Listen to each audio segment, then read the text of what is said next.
ध्यानाभ्यास के इस सुखद आयोजन में आपका हृदय से स्वागत है,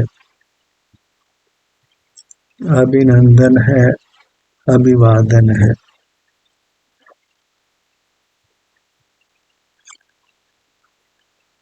ध्यानाभ्यास के लिए कृपया अपने नेत्रों को बंद कर लीजिए। अपना मुख अपने अमूर्त शरीर की ओर कीजिए। इससे आप कर्म के बंधन से मुक्त होंगे। दुख का मूल कारण कर्म का बंधन है। कर्म का बंधन नहीं हो तो हम पूर्ण सुखी होंगे। सुख का कारण कर्म क्षय है और दुख का कारण कर्म बंध है। कर्म हमको आंखों से दिखाई नहीं देता, इसलिए सामान्य जीवों को कर्म क्षय करने की भावना ही उत्पन्न नहीं होती और अपने अमूर्त शरीर का एहसास करने से कर्म का बंधन मिटता है, लेकिन अपना अमूर्त शरीर इंद्रिय गोचर नहीं होता है, इसलिए उसका एहसास करने की भावना नहीं होती। इस प्रकार जीव कर्मों के बंधन से मुक्त नहीं हो पाता है। कर्म बंधन के कारण नाना दुखों को भोगता ही रहता है। दुख मुक्ति के लिए बाह्य सामग्री जुटाता है, प्रतिकूल सामग्री को हटाने का प्रयत्न करता है, पर वे सब सम्यक उपाय नहीं है। कितने अनुकूल सामग्री को जुटाने का यत्न करें, यदि हम कर्म से बंधे हैं तो हमको दुख होना है। एक ही उपाय करना है कि अपने अमूर्त शरीर को कर्म बंधन से मुक्त करना है। इसी एक उपाय से सब दुख मिटने वाले हैं और संपूर्ण सुख मिलने वाला है। तो कर्म बंधन से मुक्त होने के लिए जहाँ कर्म का बंधन है उसी क्षेत्र से हमको जुड़कर रहना है। हमारे अमूर्त शरीर से कर्म बंधा है तो हमें अपने अमूर्त शरीर के क्षेत्र से ही जुड़कर रहना है। अपनी अमूर्त शरीर से युक्तता है, वही हमको कर्मों के बंधन से मुक्त करती है। अपने अमूर्त शरीर से युक्त होने को ही हम ध्यानाभ्यास कहते हैं, स्व संवेदन कहते हैं, क्योंकि इससे हमको शारीरिक सुख दुख का अनुभव संवेदन होता है।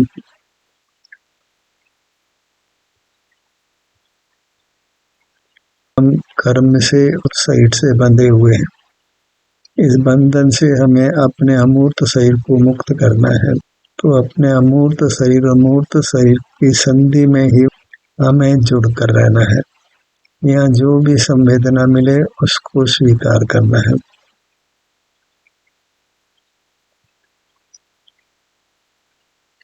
इतना उपाय हम कर लेते हैं तो निश्चित ही हम कर्म बंधन से मुक्त होकर पूर्ण सुख को प्राप्त करेंगे। इससे अधिक ज्ञान की आवश्यकता नहीं है।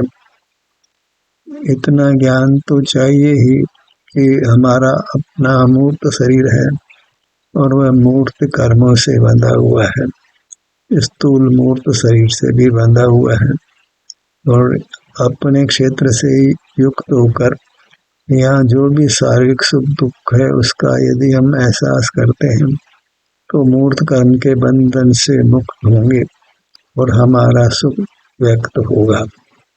हम सुख स्वभावी हैं, कर्म का संबंध मिटने पर स्वमेव सुख व्यक्त कर हमको अनुभव में आएगा। इसलिए काम तो बस इतना ही है कि हम अपने निज विस्तार से जो सिर से पैरों तक है इतने भाग से युक्त रहकर अपने क्षेत्र को कर्म नौ कर्म के बंधन से मुक्त करें। मूर्त शरीर को नौ कर्म संज्ञा है, वह तो स्पष्ट ही दिखाई देता है। उससे हमारे बंधन की प्रतीति होती है। और ये मूर्त शरीर मिला है क्योंकि हम सूक्ष्म मूर्त कर्म से बंधे हुए हैं। मूर्त शरीर की रचना हमारे कार्बन शरीर ने ही की है,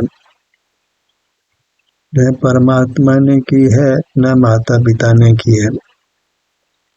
हमारे साथ बद्ध कर्म ही हमारे मूर्त शरीर की रचना करता है। उसमें निमित्त कोई भी क्यों न हो, मूल निमित्त कर्म का बंधन है। जीव का कर्म के साथ ही नियामक निमित्त नैमित्तिक संबंध है। उसी संबंध से अन्य संबंध खड़े हो जाते हैं। हमें तो मूल निमित्त को ही मिटाना है। मूल निमित्त है कर्म का बंधन। तो कर्म और जीव की संधि में ही हमें अपने ध्यान को लाना है।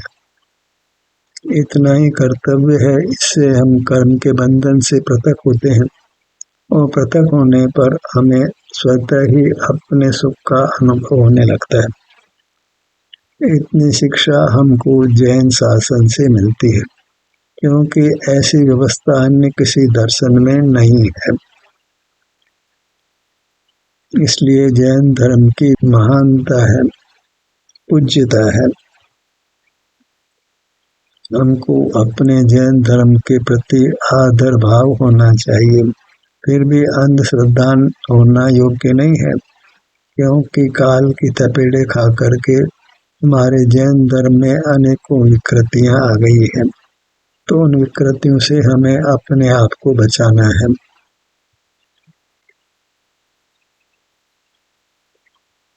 अपने ध्यान को अपने अमूर्त शरीर पर ही रखिए। इतना ही हमारा दायित्व है, कर्तव्य है, जिम्मेदारी है। पर में हमारा कुछ कर्तव्य नहीं है। पर में हम कुछ नहीं कर सकते। हर पदार्थ स्वयं परिणमनशील है। परिणमते हुए को हम नहीं परिणमा सकते। हम भी परिणमनशील हैं, तथापि हमारे में कर्ता कर्म का संबंध है। हम हमारे परिणाम के कर्ता हैं।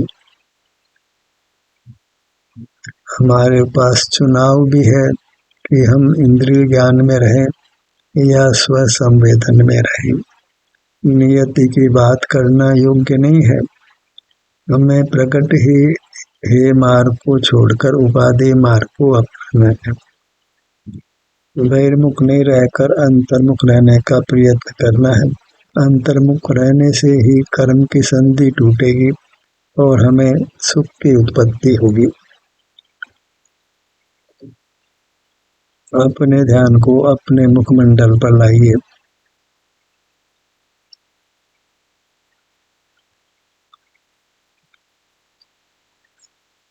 इसी कार्य को करने से हमारा मनुष्य पर्याय पाना सार्थक होता है। अन्यथा तो यह बहुमूल्य मनुष्य जन्म वृथा ही जाने वाला है। पेट तो पशु भी भर लेते हैं, उससे कुछ हमारी श्रेष्ठता नहीं होती है। धन संचय तो मांसाहारी लोग भी कर लेते हैं, उससे हमारी श्रेष्ठता नहीं होती है। ज्ञान भी मांसाहारी लोग बहुत अर्जित कर लेते हैं, उनसे जीव की महानता नहीं होती है। बल तो पशुओं को भी बहुत मिल जाता है, बल से भी हमारी महानता नहीं है। हमारी महानता है कि हम कर्म बंधन से अपने को मुक्त कर सकते हैं। कर्म की संधि में अपने ध्यान को लाकर हम अपने को संसार सागर से मुक्त कर सकते हैं, संसार सागर को पार कर सकते हैं। अपने ध्यान को अपने सिर के भाग पर लाइए।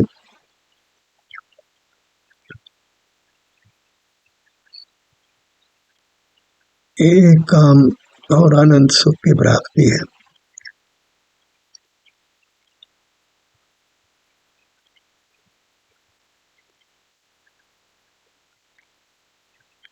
समय बहुमूल्य है, इसको कर्म क्षय के कार्य में ही उपयोग में लेना है। शेष अनुकूलताएं तो स्वमेव हो जाती है।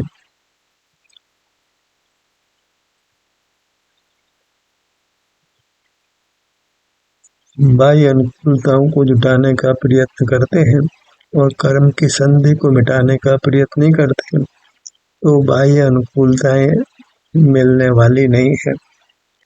4 अनुकूलताएं जुटाएंगे, 5 प्रतिकूलताएं खड़ी हो जाएगी। इसी को हम मेंढक को तोलना कहते हैं। मेंढक को तोलना हो तो 4 मेंढक चढ़ाते हैं, 5 कूद जाते हैं और मेंढक तुल ही नहीं पाते हैं। लक्ष्मी का यही विधान है, कहीं कुछ कमाते हैं, दूसरी ओर कहीं बहुत नुकसान हो जाता है, उसमें हमारा कुछ अधिकार नहीं है। ज्ञान भी अर्जित करते हैं, आगे का ज्ञान अर्जित करते हैं, पीछे का भूल जाते हैं।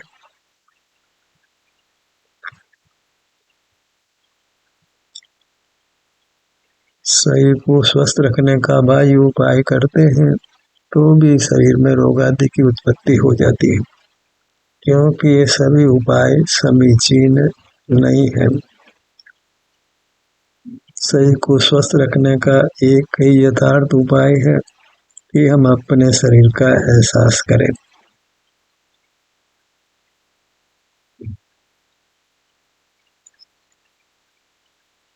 कर्म की संधि टूटने पर स्वयं ही हमारा शरीर स्वस्थ होता है और हमें सुख का अनुभव होता है। स्वास्थ्य के प्रति लोग जागरूक हुए हैं तो भी स्वास्थ्य का सम्यक उपाय नहीं करते। उनको स्वास्थ्य के सम्यक उपाय का बोध ही नहीं हो पाता है। स्वास्थ्य पाने का प्रयत्न करते हैं और स्वास्थ्य बिगड़ जाता है, कुछ जोर नहीं चलता है। जो चिकित्सक है वह भी समय पूर्व मरता हुआ देखा जाता है, रोगों से ग्रस्त देखा जाता है।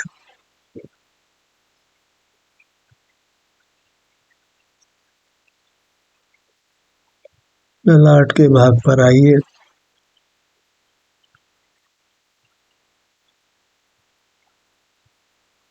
हमें जगत की ओर नहीं देखना है, उससे सिवाय दुख के कुछ भी उपलब्धि नहीं है। हमें अपनी मूर्त का ही दर्शन करना है, अनुभव एहसास करना है और इसी से हम अपने को सुखी कर सकते हैं। सुख के लिए कोई बाह्य सामग्री नहीं चाहिए, बाह्य कारणपना नहीं है और पर में भी हमारा कुछ कर्तृत्व नहीं है। हम अपने को ही सुखी दुखी कर सकते हैं।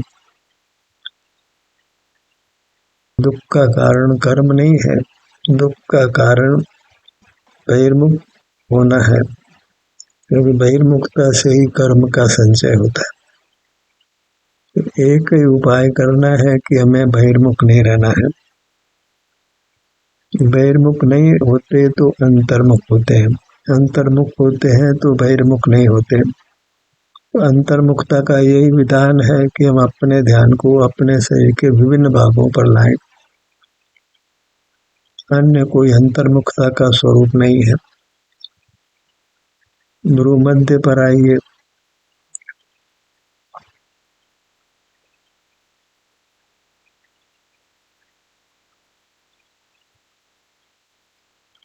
बालक हो, युवा हो, वृद्ध हो, स्वस्थ हो कि अस्वस्थ हो, काम यही करना है।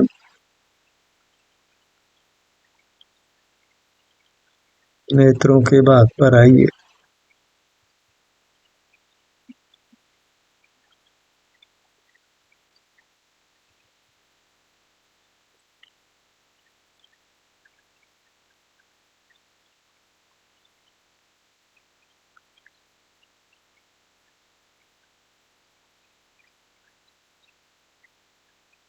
बायां नेत्र,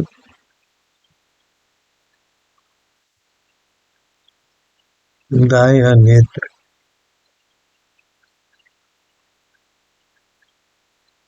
हमारे छोटे से भाग पर भी घोर वेदना हो सकती है और छोटे से भाग पर भी अपार सुख हो सकता है। बस कर्म की संधि है तो दुख है, कर्म की संधि नहीं है तो सुख है।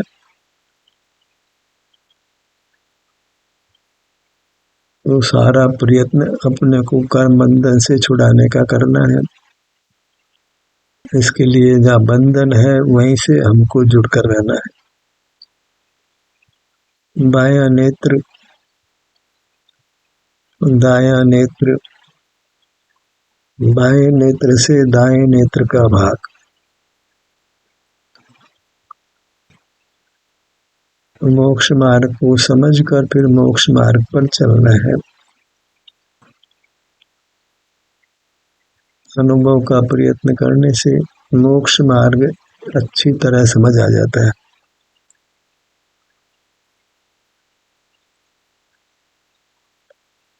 कोई शास्त्र अभ्यास की परमार्थ से अधिक आवश्यकता नहीं होती है, इसलिए शास्त्र के पराधीन भी नहीं होना है।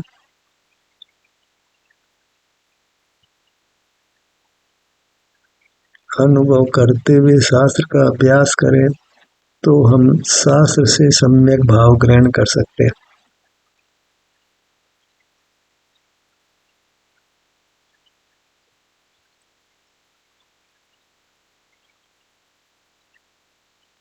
कानू के भाग पर आइए।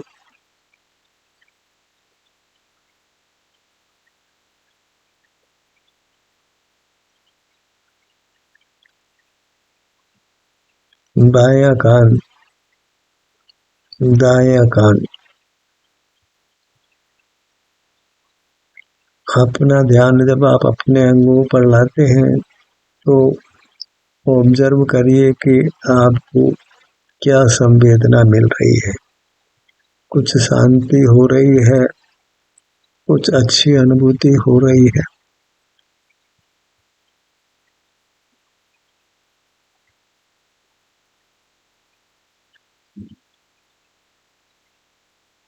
जो जो हम अंतर यात्रा का समय बढ़ाते हैं, अभ्यास बढ़ाते हैं, त्यों त्यों जीवन में सुख बढ़ता है, स्वास्थ्य सुधरता है, अनुभूति होती है।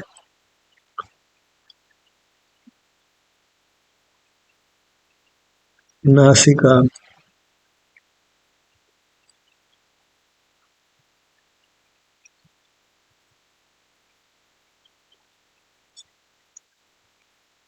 बायां नथुना, दायां नथुना। शरीर ही हमारा कार्य क्षेत्र है और यह शरीर बड़ा है, तो कार्य करने के लिए हमें बड़ा क्षेत्र मिला है। इसके नाना विभाग करके हम अपने इस अमूर्त शरीर पर अधिक काल रहकर कर्मों का नाश कर सकते हैं।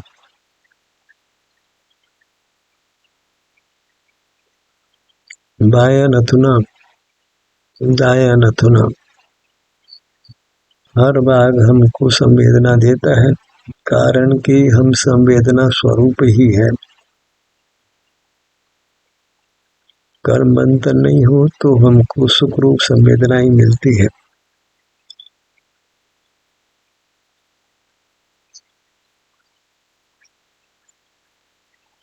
दोनों होठों का भाग।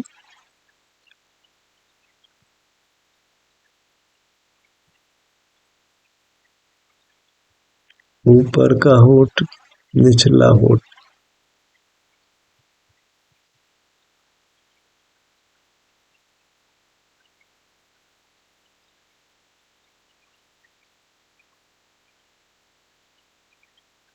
मोक्ष मार्ग अत्यंत संक्षिप्त है और इस पर चल करके हम सिद्ध पद को पाते हैं, परमात्मा पद को पाते हैं, सर्व दुखों से मुक्त होकर शाश्वत सुख पाते हैं।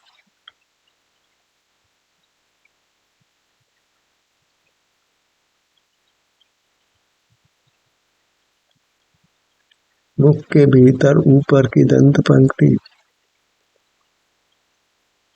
नीचे की दंत पंक्ति।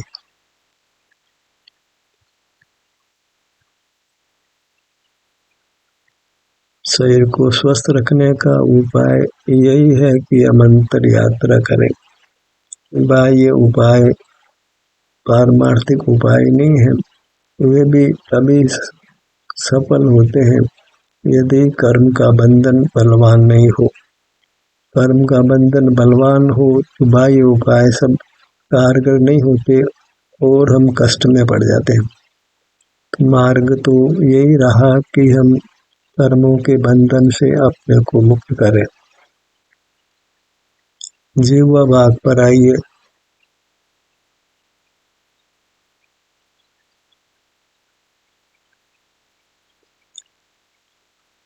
तालु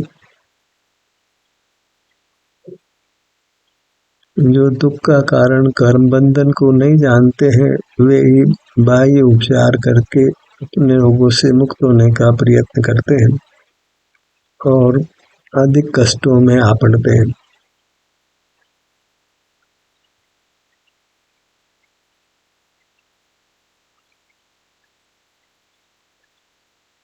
पूरा मुखमंडल गर्दन के भाग पर आइए।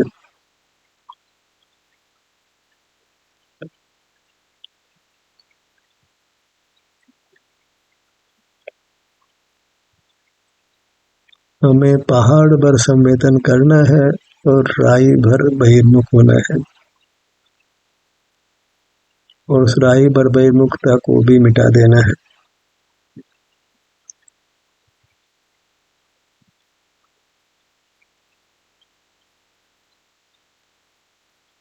सीने का भाग,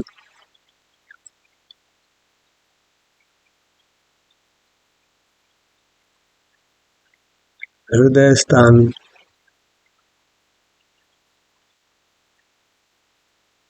पेट, नाभि मंडल,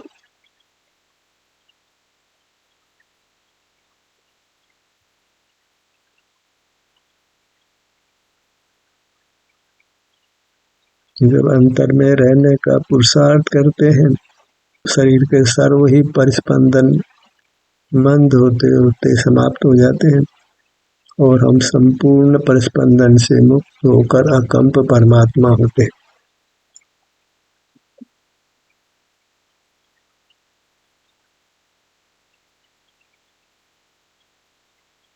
साधक दशा में ही हृदय की गति अति मंद होती है तो भाषित भी नहीं होती। श्वास की गति भी मंद हो जाती है।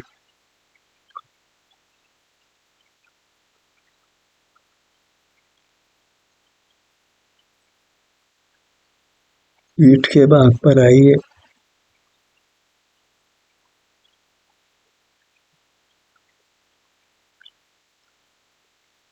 बायां कंधा, दायां कंधा,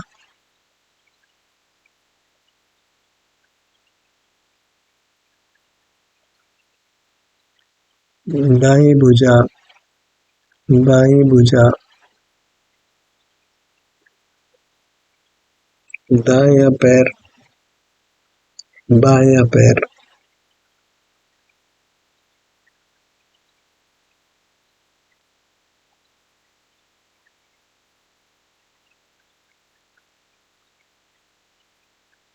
बंधन स्पष्ट ही दिखाई देता है। हमें उससे मुक्त होने के लिए प्रयत्नशील होना है।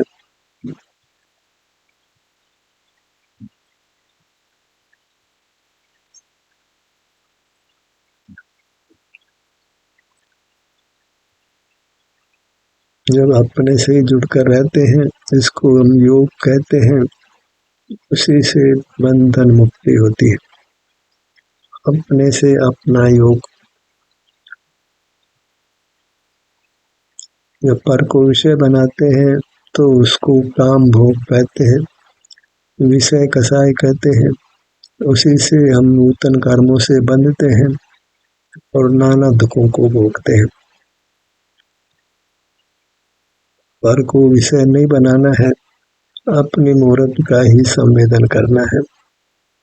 इस प्रकार अपने को कर्म के आगमन से रोकना है और पूर्वबद्ध कर्म की निर्जरा करनी है। बंधन मुक्ति ही चाहिए, बंधन मुक्त होकर ही रहूंगा, ऐसा संकल्प करिए। अपने से जुड़कर कर्म के बंधन को समाप्त करके ही रहूंगा। कर्म बंधन सहित नहीं रहूंगा। परमात्मा सा प्रकट करके ही रहूंगा। तब तक पुरुषार्थ करते ही रहना है।